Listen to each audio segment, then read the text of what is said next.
President Zelensky is facing one of his biggest crises of the war. He sacked his popular tech-savvy defense minister. Young Ukrainians took to the streets for nearly a week, forcing him to also then fire his veteran armed forces chief. And the power struggle is not over just yet. So why has this happened? And why now? Just as Kyiv was turning the tables on Russia and starting to see some real success. And what does it all mean for the war? I'm Tom. And I'm Patrick. Welcome to The General and the Journalist. How are you, Patrick? I'm good, thank you, Tom. First things first, though, you've had some personal news of your own in the last week or so.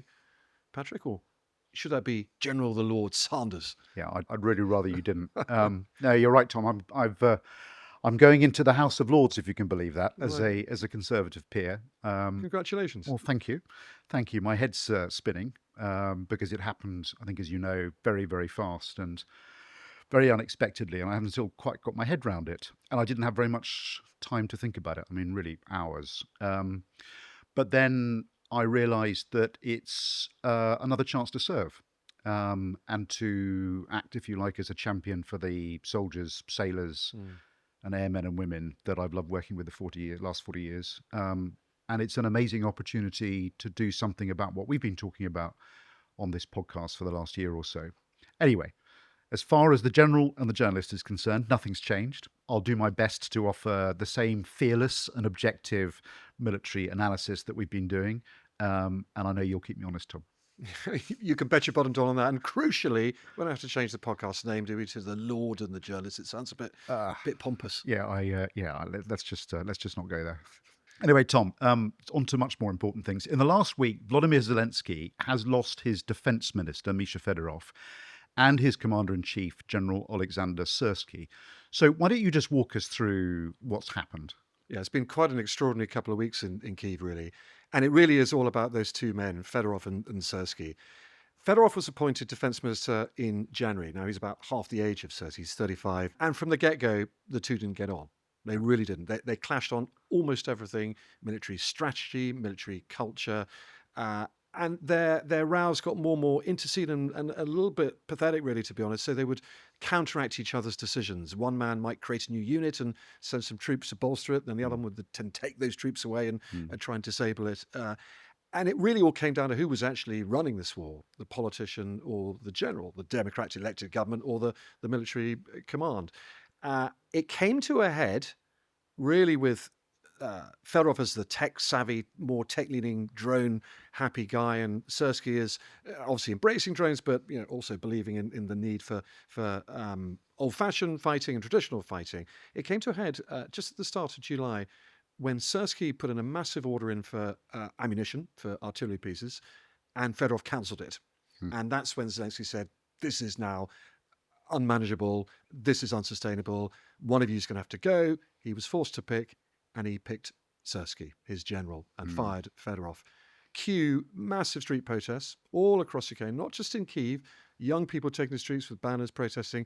20 different cities these were spread out, from Lviv in the west, Kharkiv in the east, Odessa in the south.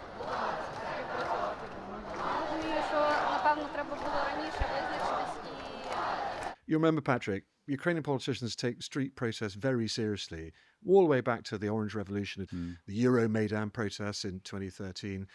So Zelensky sat up pretty sharpish, and after 6 days of this, he then also fired Seskuria.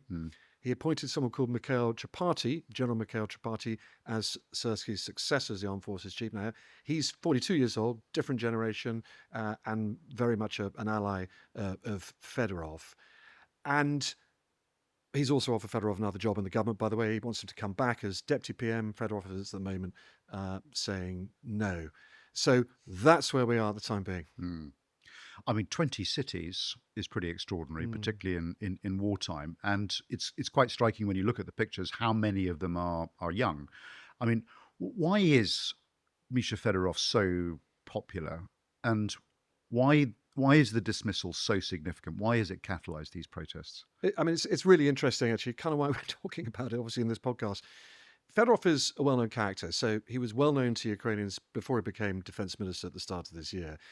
He was serving in Zelensky's government ever since Zelensky was elected in 2019. He was his deputy PM. He was given the job of digital transformation. Before the war started, that was all about digital ID and the massive revolution that every government is undergoing, and he was particularly good at it. He looks the part of a digital transformer, which is often quite useful. The tech bros black t-shirt. Seskuria certainly looks the part of an old-fashioned general. Seskuria uniform, flat lad. jacket, helmet, looks the part of the general. But Fedorov, the black t-shirt, he looks a bit like Andy Burnham.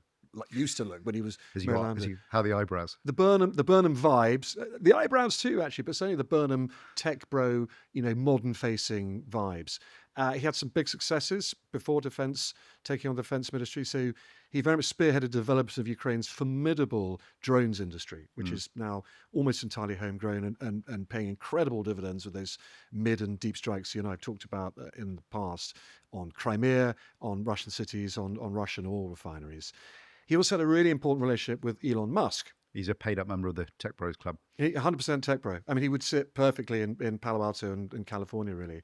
But this relationship with Elon Musk is really interesting. So 2 days after the Ukraine war begun in February 2022, he got onto Musk, largely tweeting at him first and then rang him to say, could you give us access to Starlink, your satellite internet service? We think it would make a huge difference. And it did. Yeah. And it empowered Ukraine's communications better than Russians. And then also, perhaps just as crucially, he then persuaded Musk to turn off Russia's access to Starlink. 2 years later, but yeah, it made a real difference. It did, and again, that's paying dividends on the battlefield too. So there's that. He's also very good at PR, self-PR. For example, the day he was fired, he called an immediate press conference in an underground car park, as it was, and ranted and railed against the old military guard and how they were terrible and how this whole thing is a disgrace. So quite divisive behaviour. Divisive but successful, as it's now turned out. It's this is very much ending at the moment. Fedorov 1, Seskuria 0. And what's so interesting about this, Patrick, is you and I spent some time in Ukraine. And when you're there, you see two Ukraines, don't you, really? The old Soviet remnants of Ukraine, for example, those train journeys we used to go on, the bone-rattling old Soviet carriages that sort of etched in our memories of horror, versus the new Ukraine of incredible innovation, incredible technological advances, and very bright young people doing some pretty impressive things. And Fedorov very much came to represent the new Ukraine. Yeah. So anyway, that's Fedorov. The other person in this drama is General Alexander Sikorsky. Patrick, you know the Ukrainian High Command pretty well. You spent quite a bit of time out there when you were Chief of the General Staff. Tell me more about him.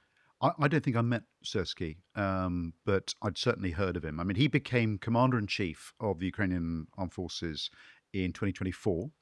And he took over, you remember, from Valery Zaluzhny, now the Ukrainian ambassador in London, after Zaluzhny was removed by Zelensky. I thought Ant Lloyd did a sketch on him in the Times and did a brilliant sort of characterization. He described him as Spartan and austere. He's pretty relentless. And he gained, I think probably unfairly, a reputation as being a bit of a butcher, someone who didn't care about casualties and about the welfare of his men. And that was really brought about by 3 big battles, grinding attritional battles, very much in the sort of World War I style of sort of the Somme or Passchendaele. So you remember Bakhmut, then Avdiivka, and then Pokrovsk. There were almost shades of Verdun, the French army bleeding themselves out over these decisive battles. But it's also worth remembering that during the invasion in 2022, it was Sikorsky who organised and led the defence of Kyiv. And that was absolutely crucial. And he was awarded, the highest honour in the country for that, a hero of Ukraine. He was also the architect behind the successful and astonishingly successful Kharkiv counteroffensive. And of course, that recent incursion, which was important in destroying off the Russians in Kursk. He's Soviet trained, he's indoctrinated, and what you've seen, I think, is a culture clash, as you were describing, playing out. It's interesting, isn't it? Because Ukrainian generals and Russian generals, if they're over the age of about 50, they trained in the same army. They trained in the Red Army. The Soviet Army is all one in the same tactics, and traditional Soviet tactics has been all about human waves with little real care for the expenditure of lives. Just get the objective. That's what really matters, the common good. How much Did Sersky do that on the battlefield, and how much is that caricature of this old veteran Soviet general of the Second World War out of place?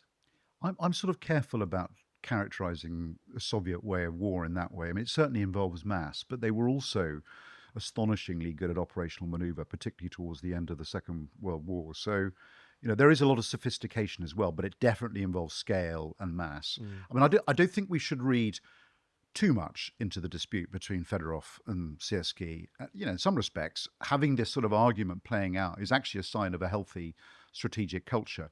And it happens because the stakes are so high. I mean, this is literally life and death for tens of thousands of people. This is about national survival.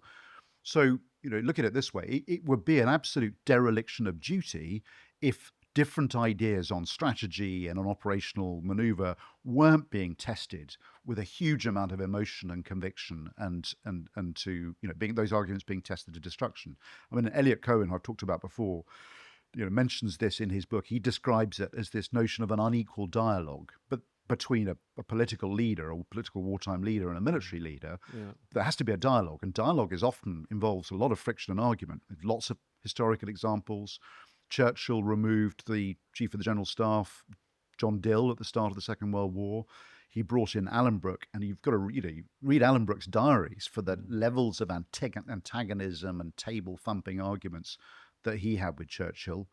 And there are plenty of other examples. Rumsfeld was doing it when I was serving in Iraq. Well, politicians are in charge in a democracy. That's Yeah, the point, isn't that it? is the point. They are the people's representatives. That's exactly the point. Doesn't mean that the politicians are always right. I've seen plenty of examples of some really inept sort of tactical meddling from politicians who don't understand the context on the ground. I'm not going to name the politician I have in mind, but Oh, it's just one, is it? Well, I mean, feel free. This is your podcast, my lord.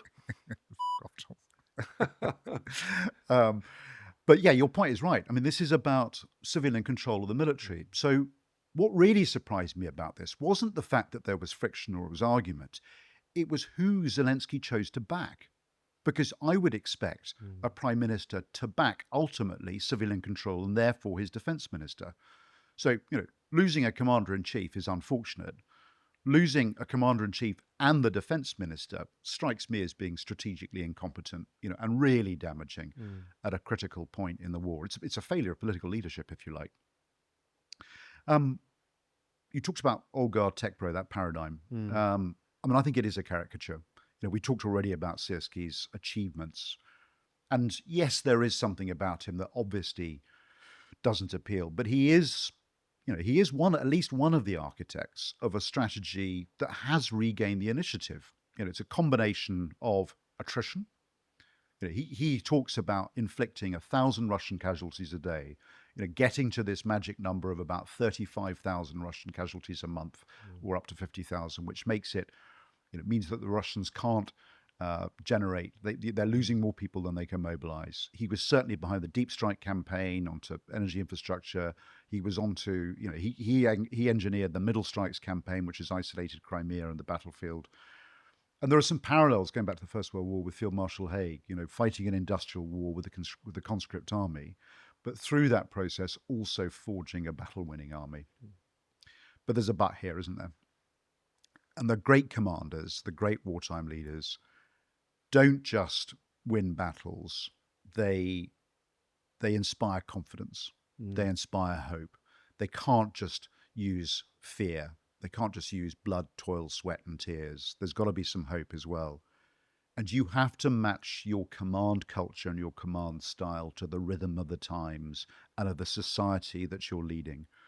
So, as lots of people have written on, not least Jack Watling, he gives the impression of being too Soviet, of too much micromanagement, of stifling, of disempowering. He's almost anti-mission command and very, very jealously preserving the integrity of the chain of command over this sort of tech bro WhatsApp culture. He needed a bit of a closer eye to his own PR, perhaps, interestingly. Yeah, in this argument, I think Fedorov was the essential one, because you need this sort of essential element of disruption and civilian control and the confidence of the population. All right. So the plot is a bit thicker than it might originally have I seemed. think so, yeah. Joining us now to share her analysis on what Kyiv's power struggle means is Natia Seskuria, who is RUSI's lead specialist in Russian and Eurasian security and formerly an advisor in the Georgian Ministry of Defense. Natia, thanks so much for coming in. Thank you very much for having me. Let's just dig into that power struggle a little bit, shall we? The key question on everyone's lips, not least Ukrainians, is why did Zelensky side with General Seskuria rather than his own politician, Mykhailo Fedorov?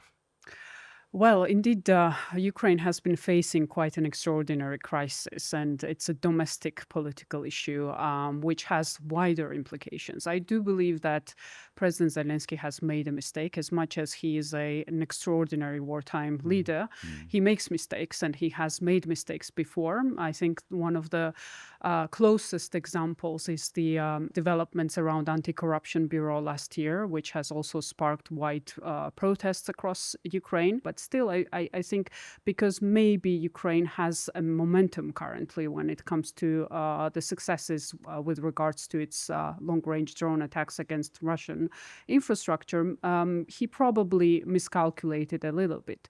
But Seskuria has also his reputation, his track record. He has served for a very long time within the Ukrainian army. So he's someone who is a controversial figure, yet quite respected. So I think Zelensky didn't quite foresee the costs of his political decision. And another argument is, of course, it was political. So we Yes. know President Zelensky, he doesn't like big tall poppies next to him. Valery Zaluzhny, the former Ukrainian Armed Forces chief, as Patrick was saying, moved to ambassador of London quite suddenly when it became possibly a threat to the presidency. Zaluzhny might run. And that's the argument with Fedorov. Fedorov was getting so popular, he could potentially run and challenge Zelensky in the next presidential election. So get rid of him. Absolutely. I think that's not the only reason. I genuinely believe that the main issue was the rift between Seskuria and Fedorov. And Zelensky himself mentions that they couldn't simply stay in one room. I think that's something that Ukraine cannot afford right now. But I think you're absolutely right. Zelensky has this track record of getting rid of his potential rivals, even though, of course, he tries to do it rather more smoothly, but there is a bit of a political rivalry there. But I mean, from that perspective as well, he made Fedorov much more popular than he was during his tenure within the Ministry of Defense. That said, it seems like Zelensky is trying to find some middle ground to offer him some position to keep him close, but at the same time, it is quite reasonable for Fedorov not to accept some sort of nominal advisory position. And he has the ambition to be able to manage and allocate budget to have an actionable role rather than something that is nominal. There's an elephant in the room, though, that we haven't mentioned yet. I mean, you referred to the protests that were triggered by the anti-corruption issues and NABU. And there are plenty of allegations around that the military procurement system is fundamentally corrupt. And Fedorov pushing against that and trying to develop a much more transparent process. That's quite damaging, those sort of allegations. How much truth do you think there is behind that? I think it's fair to say so, because what Fedorov has been trying to achieve is to make the procurement system as transparent as possible. And he is someone who is pretty much clean of any corruption allegations. He hasn't been involved in any of the corruption scandals, unlike many Ukrainian officials. And he has been very transparent the way he communicates with the public in terms of highlighting some of the issues and problems that he had to solve. And many believe within Ukraine, including the protesters who are now out into the streets, that the fundamental issue was that Fedorov stepped on some people's toes, especially when it comes to defense contractors who have had these lucrative defense contracts. And Fedorov was trying to make the procurement system as efficient as possible. So a lot of people believe, I would say more people believe, that is probably one of the key reasons behind the decision that has been made, rather than the political rift between and political threat that Fedorov poses towards Zelensky. Yeah. And the timing is terrible. I mean, right at the point where Ukraine has arguably seized the operational and strategic initiative. There's this discussion about us being at a fulcrum in the war where it's tipping in Ukraine's favor. I mean, this is just fuel for Russia and for Putin. Indeed. I speak to people on the ground, and there is a change the ways they feel about the war. There was a moment when Ukrainians have been becoming, and fairly so, very exhausted. And there was a long time when we have been looking at the stagnation on the battlefield, when Ukraine didn't really have much momentum. And now there is a feeling that Ukraine may be winning this war if the current offensive is successful, if there is consistency when it comes to Ukraine's drone offensive. And I think one of the main reasons why people feel so supportive of Fedorov is simply because he's the man who is behind boosting Ukraine's drone production. And this dates back from several years before he became the Minister of Defense. He, as it was mentioned, he's somebody who is tech savvy, very modern leader who has been arguing in favor of using the asymmetric advantage that Ukraine can have. And I think it's smart from Fedorov to recognize that you cannot really fight larger Soviet-style army as a small Soviet-style army. You need to be able to boost your technological potential, the advantage that Ukraine has when it comes to asymmetric warfare, and then maximize the successes that they are currently doing when it comes to Ukraine's offensive against Russia. So, on the debate about why now, to Patrick's point, it does look like a pretty awful self-inflicted wound just at the moment Ukraine is winning. But there is another way of looking at this, and that's it's happened now because it can. So, finally, after 4 years, there's breathing space in Kyiv. There is the time and space for people to have perfectly healthy democratic rows of doing things different ways. And hey, look, in Britain here, we've had 7 prime ministers in 10 years, so we know a thing or two about reshuffles and political messes. But that is okay. In fact, it's almost to be encouraged. Absolutely. I think Ukrainians demonstrate that they are rather chaotic, messy democracy, but still a democracy where people can have an impact on political decision making. I think that is very important given that Ukraine has ambitions to become a full-fledged member of the European Union. I think it's also a strong message sent to Ukraine's partners, especially rather skeptical partners who have pointed at the lack of reforms in Ukraine, the corruption issues that Ukraine has been experiencing. So I think this is one way in which Ukrainians can exercise their right to direct democracy, because as we know, Ukraine has been deprived the opportunity to hold elections due to the war. And this is only way really Ukrainians can send a message to their leadership and reverse the decisions that they think is damaging for Ukraine's democracy and most importantly for Ukraine's ability to fight the war. Natia, Tom and I were talking earlier on about this sort of generational split that you sometimes pick up on in Ukraine. On the one hand, it's such a vibrant, dynamic society. You have these amazing young leaders, technical leaders who come back into the country. We met one who was running Ukraine's railways, for example. Mykhailo Fedorov is another example. And then you have a much more traditional side of Ukraine. Is this about the sort of tension between those generational changes? And if it is, how does President Zelensky lead Ukraine through it? I think it is indeed a generational struggle, especially this rift between Seskuria and Fedorov. And I think there is a strong indication that Ukrainians would rather back somebody who is innovative, who is future-focused when it comes to the philosophy of the war. What these current developments show us is that there is a fundamental conflict when it comes to these two sides. And there are lots of people still, especially within the army, who would back rather somebody who is more like Seskuria, who has this long-standing reputation and experience, and who is more conservative when it comes to decision-making. But we also see that young Ukrainians are primarily oriented at supporting someone who brings innovation to the war.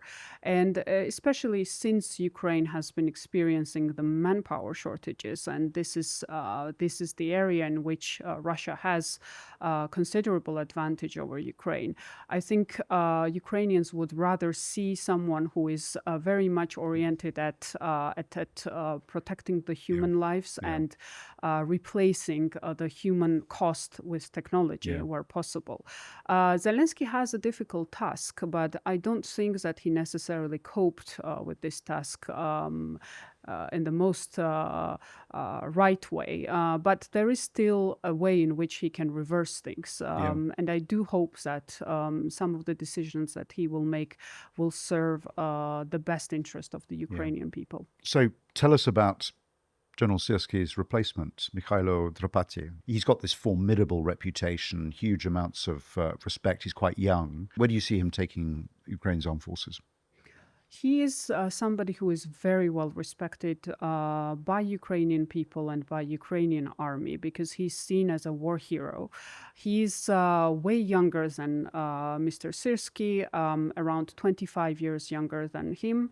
So he comes from a different generation. I think that decision was very much welcomed by the protesters, by the wider Ukrainian public. And there is a hope that he will be able to continue with the reforms that Fedorov started. He's also a close friend of Fedorov, so I think this was rather wise move to de-escalate the tensions, even though Ukrainians have already highlighted that they're willing to continue protesting until they achieve what they want, which is the return of Fedorov as a defense minister. But I think there is the wider public is very much hopeful about the reform-driven agenda that Tripathi is committed to. Just on General Tripathi, there's this wonderful clip that if you haven't seen it yet, you've got to go and look it up from 2014. Tripathi became an instant hero when there was a Russian incursion in Mariupol in southern Ukraine, as well as the Donbass and Crimea. And there were some Russian blockades protesters put up blockades to try and take control of the city. And Tripathi was the commander of a BMP, a Russian armored personnel carrier, our warrior type thing, and just ordered his vehicle to drive straight through this barricade, pretty much jumping it Dukes of Hazzard style, and landing this ruddy great big 20-ton truck thing on the ground with a great Ukrainian flag hanging off the back of that.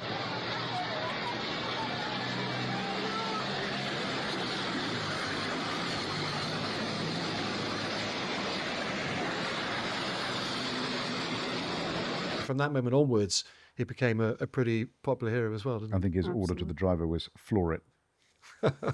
One you've given yourself a few times, I'm sure. It's a lot of fun when you do. What we've seen previously was two high-performing individuals, Seskuria and Fedorov, but you didn't have a high-performing team. What's the prospect of now achieving a high-performing team between Tripathi and the acting defense minister? Or do you think Fedorov should come back in? The active defense minister, he is also somebody who has quite high profile, and he has long-standing experience, even though he's also quite young. But at the same time, he is seen as somebody who is also quite modern in his way of thinking. Although there is a conflict there that he is not a civilian. So in that sense, Ukraine willing to be to follow the NATO standards. There is an argument now whether the active defense minister, Mr. Khmara, will remain in place or Zelensky will come up with an alternative candidate. There is also an option, of course, that most Ukrainians would want to see to offer Fedorov the same job. But I think it's an admission of failure for Zelensky if he does that. Yes, exactly. But I think there is a hope that Mr. Khmara is a very much competent leader who will be able to follow pretty much the same path that Fedorov started. And that would be essential for Ukrainian success on the battlefield. Because what most Ukrainians are worried about is that if Fedorov leaves his job, and if unless Zelensky changes his mind, then Ukraine will not be able to achieve the military aims that have been set ahead of this offensive. Natia, let's look at the effect, though, that all this has had on the war.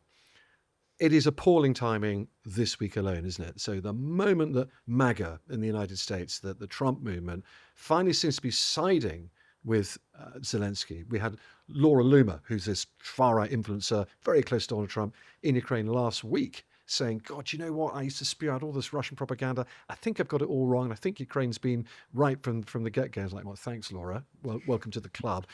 But there's Zelensky in the Oval Office now saying, hey, we can be buddies once and for all and gang up on Putin. And then this happens. What's the international consequences of this? How much does that set Ukraine back? Yes, unfortunately, I do think that this is very much self-inflicted damage for Ukraine, because as you mentioned, there is a change, a mood swing, especially within the United States. And we also have seen that Trump has also changed a little bit his narrative towards Ukraine. And he's not pushing Ukrainians to accept any concessions because he sees that Ukraine still has the morale, the ability to inflict damage and to fight, to inflict damage on Russia and to fight this war of attrition. So that is very important. But at the same time, the ongoing domestic situation in Ukraine does give a solid ground to the skeptics to argue that Ukraine is still experiencing issues within the elites, the clash within the elites, and potentially also the issues with corruption, something that has been very much maximized in terms of the narrative against Ukraine, that the Western support is rather misused within Ukraine, especially when it comes to military procurement and some of the sensitive areas. And that narrative has been used, including some of the MAGA supporters, to decrease the support for, to argue in favor of decreasing support for Ukraine. All right, to sum all this up then, what's your take? Is this going to derail Ukraine's war, hand the initiative back to Russia just at the point everything seems to be changing, or is it just going to be a blip in the road? Not necessarily, but I do think that it will all depend how soon Zelensky will be able to de-escalate the situation. I don't believe that it is within his interest to see Ukrainians protesting into the streets for a long time. This situation needs to calm down in some ways, and I think it is within his best interest to make sure that people's voice is heard. It's also damaging his political capital, and I think Zelensky cannot really afford this right now. Right. Not ideal, but recoverable from. Absolutely. Natia, thank you. Thanks so much for your wisdom. Hugely appreciated by us. And thanks for coming in. Thanks, Thank you Natia. very much. Thank you. Before we go, we've got time for a listener's question. Patrick, I'm going to ask you this one. This is from Oliver, and this is what Oliver says. The threatened closure of the Red Sea by the Houthis will hit the oil price and Asia hardest, as the alternative routes for oil are so much longer. China has a military base in Djibouti, which it does on the east coast of Africa. Could this be used by China to mount military intervention? If so, would they, and under what circumstances? It's a great question, and we definitely need to watch how things play out in the Bab el-Mandeb with the Houthis, because it's an additional flank that's been opened up. I'm not sure that I agree that it'll hit the oil prices in Asia any harder than it is at the moment, because actually most of the oil that goes to Asia, of course, comes through the Strait of Hormuz, not through the Bab el-Mandeb. And any exports that do come, it's not that the bubble momentum is necessarily a choke point, because you can get around the Horn of Africa. You can take routes around Africa. So it adds costs, but it doesn't become a choke point.